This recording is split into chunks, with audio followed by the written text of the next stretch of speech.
You may already be a professional.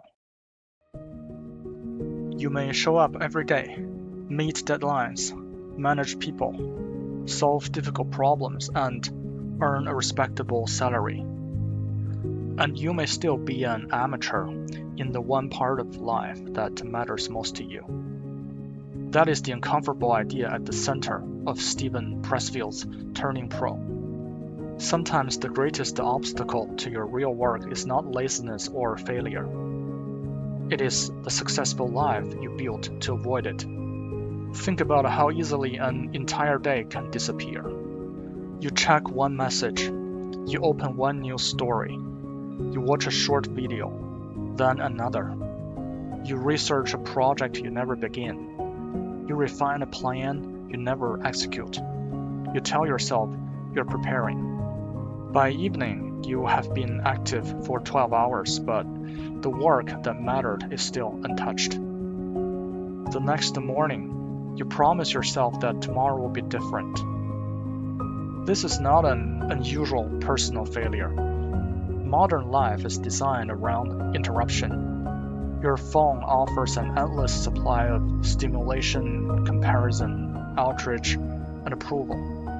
Every platform gives you a quick emotional reward without asking you to risk anything. Real work asks for the opposite. It asks you to tolerate boredom, uncertainty, embarrassment, and the possibility that your best effort may not be good enough. So you delay. But delay does more than waste time. Repeated long enough, it builds a substitute identity. The person who is always planning, always learning, always nearly ready. The question is no longer simply why you procrastinate. The more dangerous question is, what kind of life have you constructed around not beginning? It's almost like a secret of success is that if you defer gratification, you're going to succeed. If you're going for instant gratification, you're going to fail, for sure. Stephen Pressfield is a novelist and screenwriter, best known for The War of Art, where he gives a name to the force that blocks meaningful work, resistance. Turning Pro takes that idea further. This is one of the more forceful books in the self-help genre. It is written in blunt, uncompromising language, closer in spirit to David Goggins' Never Finished than to a gentle book about balance. Its basic message is simple. Stop talking, stop escaping, and do the work. But the psychology underneath that message is more interesting than the slogan. The opposite of professional work is not inexperience. It is the shadow life. A shadow life appears when the energy meant for your real calling is redirected into something safer. You do not necessarily become inactive. You may become extremely busy. You might enter a career close to the one you really wanted. You might become a critic instead of a creator, a consultant instead of a founder, or an expert on other people's work instead of producing your own. Pressfield calls this a shadow career. It can be respectable. It can pay well. You may even become highly professional within it. But its hidden function is to keep you away from the work that feels more personal, uncertain, and exposing. He extends the idea beyond careers. Compulsive scrolling, shopping, romantic drama, money, trouble, and repeated failure can all become shadow activities. They look different, but they offer the same reward, incapacity.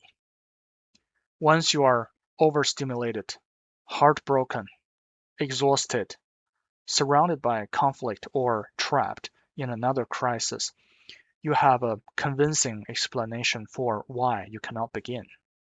The behavior creates the problem and then becomes the excuse.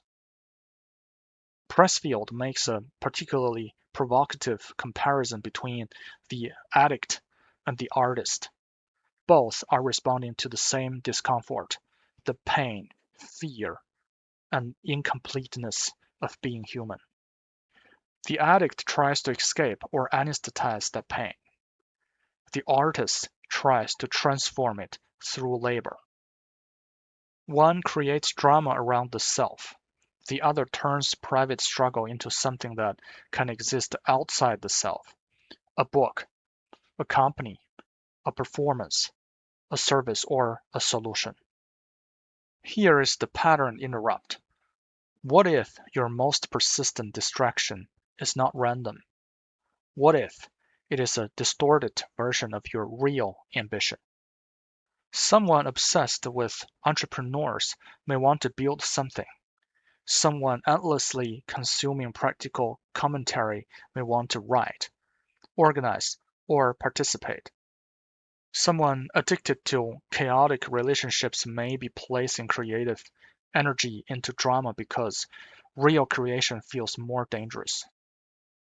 Your distraction may be hiding your calling in coded form, but recognizing the calling creates another problem. Once you know what you should be doing, you can no longer pretend you're merely confused. The professional is not fearless. Pressfield argues that the professional may be even more afraid than the amateur because the professional understands the stakes more clearly. The difference lies in how each person behaves while afraid. The amateur treats fear as evidence that something is wrong. The professional treats fear as part of the job. Much of that fear is social. You worry that people will think you have changed. You fear looking foolish, becoming too ambitious, failing publicly, or succeeding beyond what your family and friends expect. You may even fear discovering what you're capable of, because potential is comfortable while demonstrated ability creates responsibility. Pressfield describes this as fear of exclusion from the tribe. If you define yourself clearly, pursue a strange ambition, or take your work seriously, perhaps the tribe will reject you.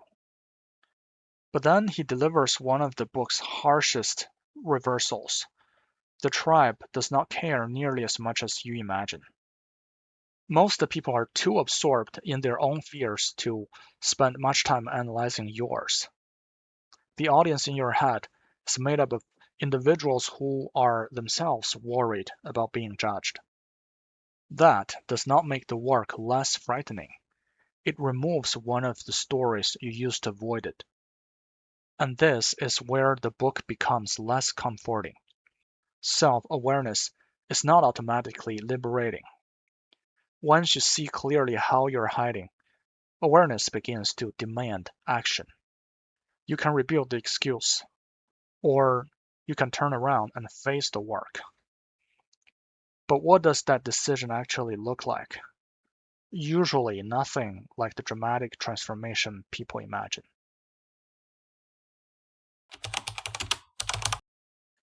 At 31, Pressfield moved to a small town in Northern California with an old typewriter, a van, a cat, and about $2,700 in savings.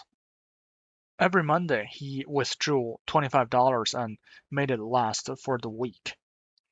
He removed almost everything from his life that could compete with the work. No television, no social life, no entertainment. He read at night and wrote during the day. Eventually, he finished a manuscript. It was rejected. The next book was rejected too, so were many of the screenplays he wrote afterward.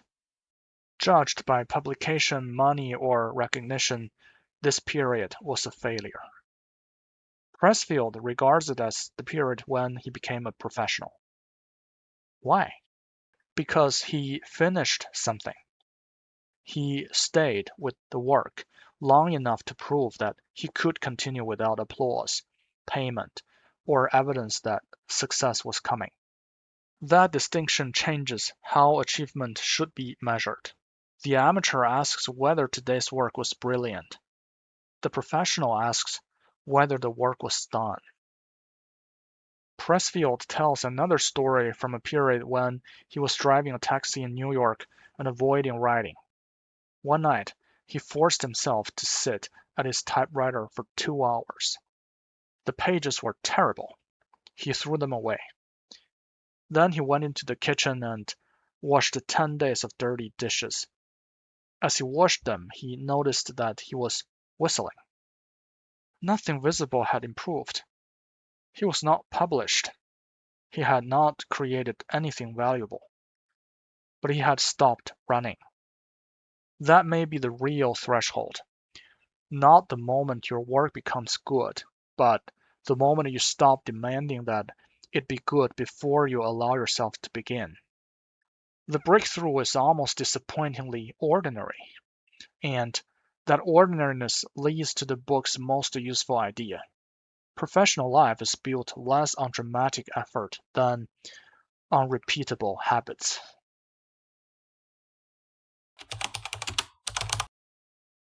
The amateur wants transformation to feel cinematic. The professional accepts repetition.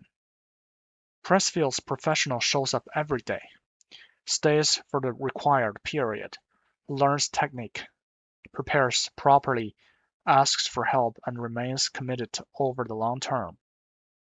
None of this sounds inspiring. That is precisely why it works. Resistance thrives on drama. It wants you to believe that you need the right mood, the right equipment, a clear schedule, total confidence, and a perfect plan. The professional removes these negotiations.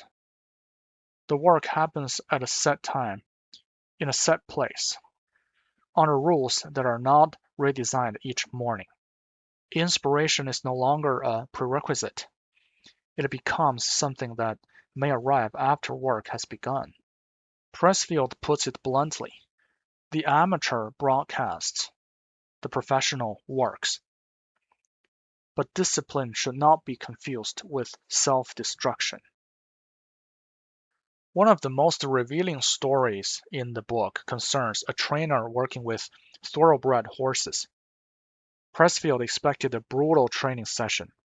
Instead, the trainer made the work feel almost playful. When a horse became tired or bored, he stopped. He wanted the animal to love the track, not associate it with punishment. His principle was simple: never train a horse to exhaustion. Leave it wanting more. This complicates the book's harsh tone.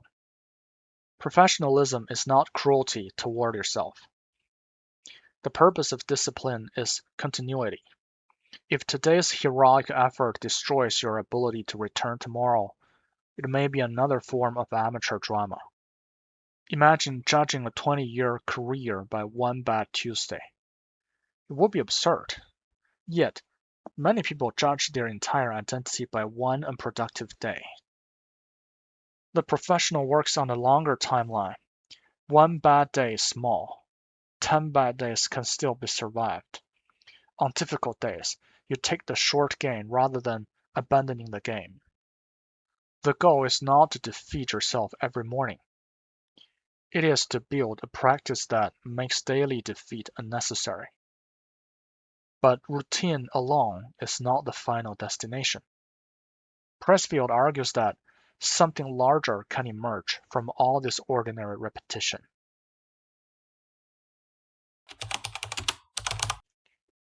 The apparent paradox of turning pro is that magic begins with routine.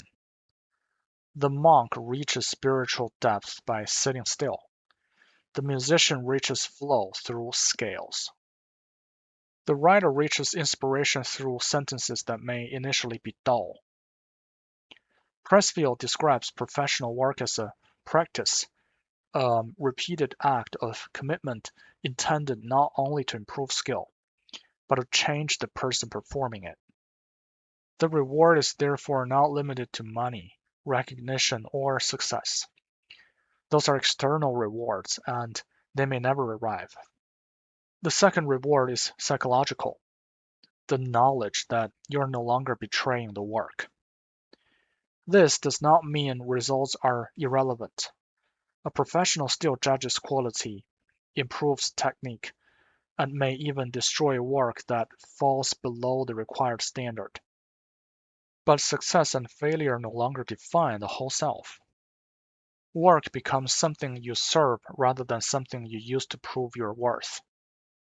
That is why Pressfield's message is ultimately more demanding than work harder. Turning pro means changing where you locate your identity. You stop being the person who intends to write, build, study, or create. You become the person who practices it. And once that happens, the original question returns in a different form. What exactly are you doing each day that proves who you have decided to become? At the beginning, I suggested that you might already be a professional while remaining an amateur in the part of life that matters most. That is what makes turning pro uncomfortable.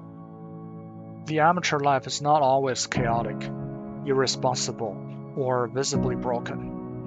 Sometimes it's organized, well paid, and admired by others. The hiding place may be a respectable job.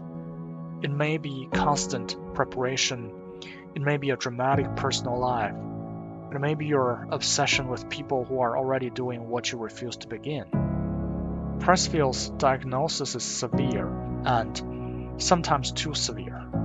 Real life contains illness, exhaustion, financial pressure, and obligations that cannot simply be dismissed as resistance. But its central question remains difficult to escape. Are you facing the work, or have you designed a sophisticated way to avoid it? The answer will not be found in your ambitions, your plans, or the identity you describe to other people. It will be found in what you repeatedly do. So choose one unfinished thing, not 10 things. 1. Open the document. Make the call. Complete the application. Train for 20 minutes. Produce the bad first version. Do not wait to feel transformed. The amateur waits to become a different person before beginning. The professional begins and allows the work to perform the transformation.